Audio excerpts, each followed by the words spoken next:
Ladies and gentlemen, today we're reacting to an early look into Midnight PvP by Skillcapped. I'm not going to lie, some of these changes are absolutely insane. So without further ado, let's hop into it. Hopefully this gives me something that's going to make me excited. Early look at the Midnight Alpha, Epic new battlegrounds, Slayer's Rise. Everything you need to know about PvP, okay. including some major changes. Hold on, wait. Why'd that go so fast? I can't even tell what this looks like yet. We got an early look at the Midnight This looks like the middle of Eye of the Storm, when everybody's just fighting in the middle on the flag for no gain at all. And we're here to tell you everything you need to know about PvP, including some major changes to crowd control. Wait, what? Poly, immune, poly. Oh! One less poly. Thank God, because I'm a mage hater, to be honest. I can't take it. Getting hit with the 15,000 polys is ridiculous. Reworks to every single class. But first, let's look at how CC is changing next expansion. Instead of CCs being fully DR'd after 3 applications, they will now be completely DR'd after 2. Dude, I think I'm a little bit biased because I'm happy because I'm seeing it happen to a mage, and I hate fighting mages with everything. As a DK and a warrior player, like mages just piss me straight off. So seeing one less poly is fire, but I don't know how this is going to translate in everything else. The diminishing returns timer is changing as well, going from 18 seconds down to 16, together having a huge impact on PvP. Okay. Yeah, it is pretty But now let's look at the Devourer Demon Hunter, a brand new DPS specialization coming next expansion. In Blizzard's own words, this is a mid-range. This is the reason why I literally... Wait, what? Hold on. It's a what spec? Next expansion. In Blizzard's own words, this is a mid-range spec. A mid-range spec? So it's going to be like a red paladin. It's going to be like a melee that's actually a caster. That's what I'm hearing. Which means having a combat system similar This is the whole reason I even leveled up a Demon Hunter, was to be able to try this. Attacking from range. Because in my head, right, I'm theory crafting. When Midnight releases, it's a new spec. They might make it OP. So I'm like, I might as well just be ready. And dealing void but I think I'm still going to main just DK. Like other iterations of DH, Devourer has Fury as a primary resource and a combat system designed around collecting soul fragments, but with a new Don't we do that now? Familiar spells. Instead of Metamorphosis, you have Void Metamorphosis. You ascend to a higher state of being substantially empowering your abilities. Well, in Void Metamorphosis, your Consume and Reap are enhanced and your Fury will slowly drain. Additionally, Void Ray reduces your Fury drain and deals increased damage and no longer consumes Fury. Metamorphosis, which can be kept up for a very long time and empowers your main rotational spells called Consume and Reap. Isn't that what already happens? Use a massive burst ability called Collapsing Star once you've collected 30 soul fragments. So that's like the glaive, right? I'm not a Demon Hunter main, but I'm trying to unpack this, so if I have to fight one of these creatures, then I know what to do. You also have Void Ray, which replaces I-Beam, acting as a powerful resource. That is so far, 25 yards? Dump. Is that how much the I-Beam hits for now? A lot of mobility, including a new spell called Void Blade, which charges you towards your target and can be comboed with an attack called Looks like a flip. Instead of Fell Rush, they have Shift, which is a targeted ground ability used to teleport across the map. That's like a blink. Fashion, Devourer also has some self-healing with Shattered Souls and a new ability. What is it? Devour the life from your target to make yourself whole again, dealing cosmic damage equal to 25% of your missing health and healing you for 50% of your... Devour the life from your target to make yourself whole again, dealing cosmic damage equal to 25% of your missing health and healing you 50%. Man! Called Sunder that restores HP while also doing damage. Demon Hunter also has a brand new Annihilator hero spec, which is shared between Devourer and Annihilator's key ability is called Void. As you build Fury, you will call down comet storms from the sky. Is that the Spirit Bomb? Bro, I heard somebody say that Demon Hunter got a Spirit Bomb. Is that it? As you build Fury, you will call down comet storms. That's kind of tough. I'm not gonna lie. The sky. Devourer also has unique PvP talents, which buff the damage of your Collapsing Star, give you stronger Metamorphosis windows, or even smooth out your rotation by preventing the need to hardcast Consume. For everyone else, expect major class reworks. Seriously, the original patch notes we received were 121 pages long. Just to give a preview of how dramatic class design might be shifting, Cheap Shot will now have a 12-second cooldown for rogues, though... Whoa! 12 seconds? Hold the phone. Dramatic class design might be shifting. Cheap Shot will now have a 12-second cooldown for rogues, it has 2 charges? 2 charges in the current build. What? Other classes and specs are getting entire abilities removed, such as Icy Veins for Frost Mage, with Ray of Frost becoming their new burst cooldown. We've even seen Where, Icy Veins for Frost Mage, with Ray of Frost bro? becoming their new burst But look how little abilities he has. Are they just pruning everything? cooldown. We've even seen some new PvP talents on the alpha, including the return of NS Cyclone for Resto Druid. What the heck is NS? Oh, Nature Swiftness. Like, man, I need the whole word. Nature Swiftness also now affects Cyclone, but its cooldown is that is fire. I remember that for Mist of Pandaria. Even though I never really got to PvP on my Resto Druid, after I leveled it the entire time, I used to like doing that. While we can't go through every major change one by one, keep in mind that everyone... Like, even look at the talent tree. Because I know there's Apex talents, and I'm assuming that's why there's 4 rows underneath that Keeper of the Grove. And then, like, there's those 3 little abilities. I think it's called, like, that symbiotic... This. I forgot you guys can see my cursor. This, and this. I'm assuming these are additions, and it looks like they just move stuff around on the trees. will be getting 10 more talent points at I didn't get access to the alpha because I'm not cool enough yet. 3 new hero talents, and then 4 remaining points to be spent on the specialization tree, including brand new Apex talents. Life Room bursts into Blooming Frenzy when you consume Soul of the Forest, causing it to bloom 8 times in rapid succession. Huh? You can think of these like progressive power-ups to some of the most iconic spec abilities, Okay. like Life Bloom for Resto Druids as just one example. There will also be another stat Wait, so what did it say? spec abilities, like Life Bloom bursts in a Blooming Frenzy when you consume Soul of the Forest, causing it to bloom 8 times in rapid succession.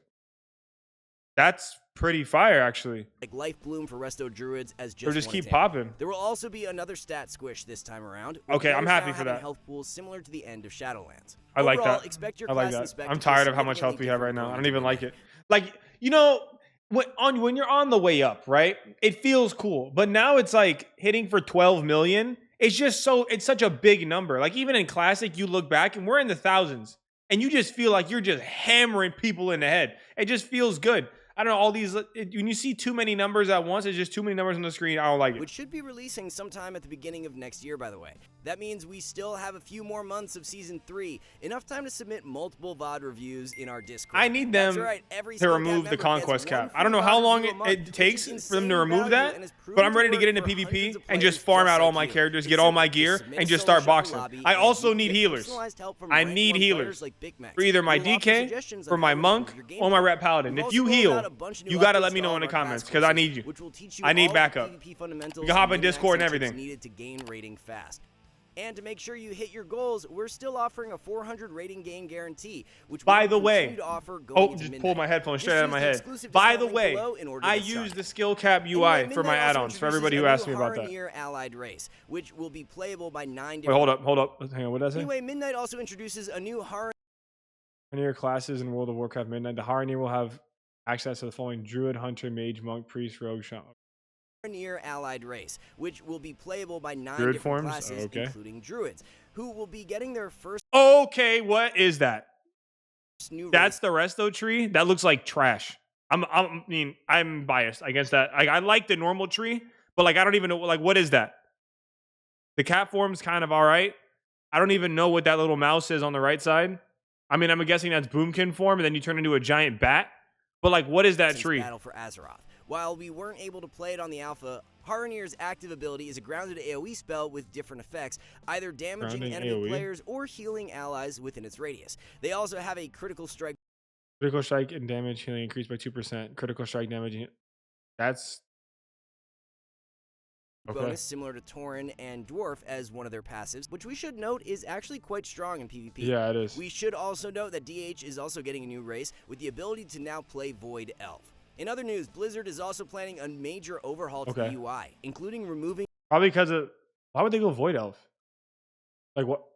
Anyway, the maybe it's just functionality because of many it's going to be a add-ons, Devourer. which we've known for quite a while. But in case you've been out of the loop, I it am will excited no for longer this. be possible to pull information from the combat log I'm in Midnight, really which glad will they're pruning essentially the remove add-ons. the ability to track Because this what we're looking at right here. What we're looking at right here on this screen, anybody who's new to the game has no idea what is going on. Like, it just looks like chaos. Even for me, when I'm watching my own VODs back, I'm sitting here like, if you have no idea what's going on in WoW and you try to crack this open, like, you try to tell your friends, hey guys, we should definitely go, like, you should start playing WoW, man. I play all the time. We play arenas, we grind. They get on, they see this. This is like it's not even appealing or appetizing. cooldowns in PvP, Like, it's just, among other things. this needs Breaking to. some of the most popular add-ons in the game, including Omnibar and OmniCD, just to name a few. Also, I heard that Weak Auras is not dropping anything for Midnight. Like, just stopping all the support, which is going to be kind of crazy because they're just going to make the screen look so much cleaner. That's the one thing I miss about playing Classic is like when I was playing Classic and I was streaming and making content for it, it was just way easier to understand. It wasn't just so much going on. I was a warrior. You see me pick up this axe, you see me swing the axe. You see me use a Mortal Strike, I swing it faster. It's easy to understand. But this is just so much, especially 3v3. But not to worry, since Blizzard has made a bunch of changes to the cooldown manager, including the ability to add spell alerts to different abilities. That's actually tough. Will allow you to I like play that. in-game sound effects when a cooldown becomes available, for instance. Blizzard is also revamping existing parts of the UI, including nameplates, which now include tons. This is huge. Like for this to be in the actual UI is crazy. Like I love this. Of options to customize debuff size and placement. This is huge pro right here. That is so good. I'm glad they're putting this in. Better BlizzBlades profile in the skill-capped UI. There will also be some in-game damage meters, which unfortunately weren't working on. I feel like these are going to be busted when they first come out, but I'm glad that they're here. Thank you. Like put it in the game. Precisely how far Blizzard will go with their new add-on philosophy. I'm happy. Combat log would. We need less spells and less bloat on the screen, and we need like less add-ons to have to go and get, and we need more stuff just already built into the game. For me, it might just it might be the content creator in me, but just or even trying to grow the game, trying to get more people into the game. It's like you need it to be fresh. You need it to be easy to understand. You need it to be like the barrier to entry is so which would be pretty high. Rough for any caster. Overall, though, we expect the eventual goal of the add-on change to make the game simpler and more approachable, potentially attracting a new wave of players with a WoW 2 down the line. The other major PvP feature in Midnight that we know of so far are the training grounds, which will essentially act as a permanent comp stomp, allowing players to practice against bots in Arathi Basin, Silver Shard Mines. I feel like this is going to be here, and I'm still going to end up losing hair playing Battlegrounds randomly. Like, I hope people actually use the training grounds, but I already know someone's going to be like, hey, man, I already worked hard enough to level this character up. I don't need training, man. Throw me in the fire. Then I'm going to have to sit here and get stressed out. These bots are designed to be better than what we've seen so far in the rotating brawl, and training grounds are designed to give new players a stepping stone into rated content. Now, just to catch you up to speed, we've already gotten a small preview of what's to come for PvP systems, including the Void Storm, a zone that acts as a PvP hub for both factions with rotating world quests and an epic... Is this going to be where the new Battlegrounds is? With rotating worlds quests? It's just going to be like a world PvP simulator. Battleground called Slayer's Rise. Okay. Let me look at this real quick. Let me dissect this. Stage 1, clash at the path of predation and recruiting neutral forces. Stage 2, okay, so you go this way. Hate Spire, Bastion of Valor, Disable, Bastion of Might, get to the bait. What is this, like League? Center of the map, fighting for control over neutral forces that will be used to push lanes and secure objectives. If you played during what is this, like soft League of Legends? Zone and Epic BG will be somewhat reminiscent of Ashran. We also got a small this could be pretty cool, actually. I like that. Which you probably already seen in the deep dive, including information on neighborhoods and so on. But one thing that wasn't mentioned is that there will definitely be PvP-specific rewards to deck out your low key. That's actually really cool. With player housing, if you could just put like all your PvP accolades all in the crib and you invite your boys over, if you just RPing, right? You're just like, yo, man, why don't you take a look at my crib? Your crib looks like trash. And remember, we're offering one free VOD review a month to every skill cap member to make sure you hit your goals and collect your own rewards before the end of Season 3. We offer a rank up guarantee for all of our games. I really can't lie. Include Midnight. I do like the skill cap UI a lot. Like I've used it since Shadowlands. For now, we want to thank you all for watching. Because when I got back into the game after not playing, I looked and saw how many add-ons there were, and I said, "What's the fastest way to get add-ons?" And I saw skill cap UI, and I went and got it and just downloaded it. And they don't pay me. I mean, we can work something out, but I mean, I get no money for saying that about skill cap. But for everybody who asked me about my add-ons, I don't even know how they're configured. I literally downloaded them, clicked the button, and they all got imported. And that's what I play with now. Now, I have no idea what they're going to do for the future, considering that Midnight has less add-ons, but that's kind of what we're looking at. But those are some of the changes. It's an early look into Midnight PvP. That video was by Skillcapped. I would definitely recommend you go check out their channel. Let me know what videos you want me to watch in the comments down below, and I'll see you guys in the next one.